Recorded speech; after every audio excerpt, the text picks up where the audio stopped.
Assalamualaikum warahmatullahi wabarakatuh. Bismillahirrahmanirrahim. Alhamdulillahirabbil alamin. Wa bihi nasta'inu ala umurid dunya waddin. La haula wala quwwata illa billahil aliyyil azim.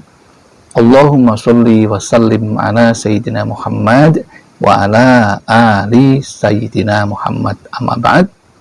Jamaah Al-Fatih Channel dan sahabat YouTube dimanapun Anda berada, senang sekali kali ini kita dipertemukan oleh Allah dalam keadaan sehat walafiat dalam suasana puasa Ramadan yang penuh dengan berkah. Semoga kesehatan kita ini membawa keberkahan bagi kita juga. Maka mari kita syukuri dengan mengucapkan Alhamdulillahirabbil alamin. Sholawat dan salam semoga tercurah keharibaan baginda Rasulullah Sallallahu Alaihi Wasallam, Nabi yang selalu kita cintai dan kita ikuti sunnah-sunnahnya. Selanjutnya ingin kami berbagi kepada saudara-saudaraku yang barangkali sudah lama berdoa tetapi belum terkabul juga.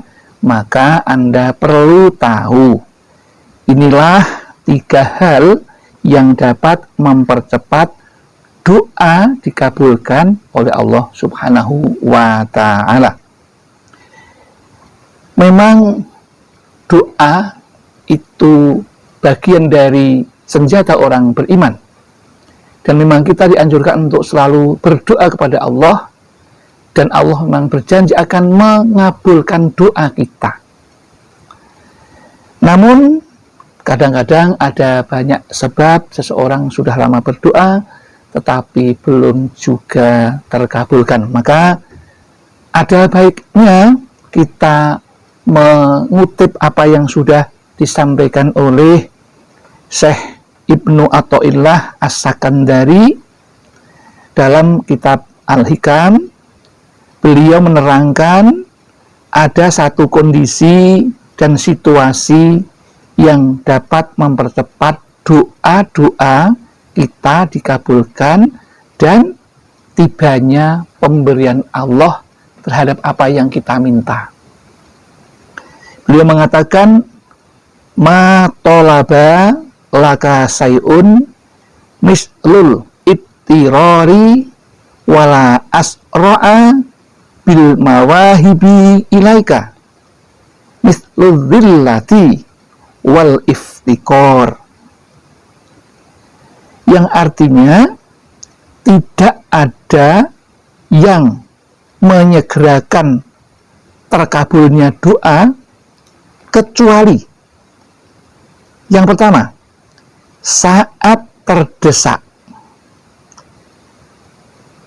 dan tidak ada yang bisa mempercepat tibanya pemberian Allah kepadamu kecuali 1, rendah hati, yang kedua, serta sikap membutuhkan. Jadi jika kita sudah berdoa siang dan malam, barangkali perlu dikoreksi. Apakah kita ini sedang dalam keadaan terdesak atau tidak? Dan bahkan orang yang tidak berdoa pun ketika terdesak, Allah akan memberikan pertolongan yang luar biasa, karena setiap seseorang diberi yang namanya tenaga cadangan yang sewaktu-waktu akan muncul ketika seseorang dalam keadaan terdesak.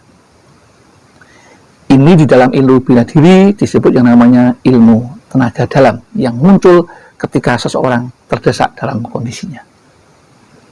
Begitu pula ketika kita meminta kepada Allah, berdoa kepada Allah. Jadi kalau kita ini tidak merasa dalam keadaan terdesak, membutuhkan betul dengan keikhlasan betul yang disampaikan kepada Allah, maka kita pun juga tidak akan bisa menyegerakan apa yang kita minta kepada Allah, karena Allah mempunyai hak prerogatif menyegerakan atau tidak menyegerakan. Tetapi ada hal-hal yang dapat kita pahami bahwa dengan kondisi kita terdesak, maka kita pasti akan mati-matian berjuang dalam doa kita sampai Allah mengabulkan doa-doa kita. Dan yang penting sikap hati kita ketika kita berdoa, yaitu merasa rendah hati ketika minta kepada Allah Subhanahu wa Ta'ala. Ketika memanjatkan doa-doa kita, kita harus merasa rendah hati kita kepada Allah.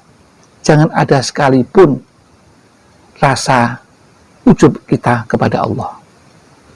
Kemudian yang berikutnya, yang ketiga, sikap yang dibutuhkan yaitu adalah kita ini ketika berdoa betul-betul merasa butuh kepada Allah, sehingga kita tidak boleh dalam doa kita sampai mengucapkan doanya kepada Allah tetapi kita lupa artinya dan kita lupa mengingat kepada Allah. Minimal untuk menanggulangi hal ini, ketika Anda sedang berdoa, yakinlah bahwa Allah itu sedang melihat kita, Allah itu sedang mengawasi kita. Hadirkan Allah di hati kita, sehingga kita bisa merasa bahwa kita itu benar-benar dekat kepada Allah. Dan jangan lupa untuk bisa lebih dekat kepada Allah ini, sering-seringlah hati kita untuk beristighfar kepada Allah, memohon ampun kepada Allah, merasa banyak salah kepada Allah, dengan banyak memohon ampunan, dan juga dengan banyak memanjatkan sholawat kepada baginda Rasulullah, agar doa kita langsung menuju jalan tol kepada Allah Subhanahu wa Ta'ala tanpa hambatan, karena sudah dihapuskan hambatan manusia dengan Allah ketika dibacakan sholawat Nabi kepada Allah Subhanahu wa Ta'ala. Demikian yang dapat kami sampaikan. Mudah-mudahan apa yang kami sampaikan yang sedikit ini bermanfaat bagi kita, sehingga kita bisa menambah wawasan tentang bagaimana hal-hal yang bisa menggerakkan terkabulnya doa dan tibanya pemberian Allah Subhanahu wa Ta'ala. Akhirul kalam, billahi taufiq wal hidayah wal inayah wal barakah. Assalamualaikum warahmatullahi wabarakatuh.